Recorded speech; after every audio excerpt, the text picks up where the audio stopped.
All right, so we just had some fun with using environment variables, doing background worker jobs, and now we've got a pretty cool application that's a multi-tiered app. It's got multiple scalable layers. But as we think about updates, right, we're not building static applications. We're building apps that are going to update all the time. And so as we think about updating, we really have a couple of strategies, right? Kind of the standard approach where the application goes offline during an update. That's fairly traditional. You can try to plan for it.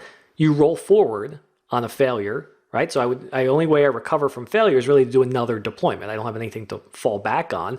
I continue to roll forward and deploy another update. It's relatively simple. It's a CF push. I accept that there's a little downtime.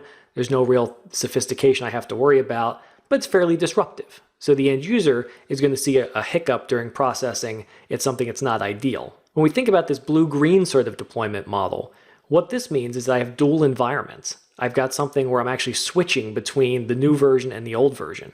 I can roll back on a failure because I've got the previous environment up and running and I'm swapping them. I'm really hot swapping environments so that there's virtually zero disruption to the end user.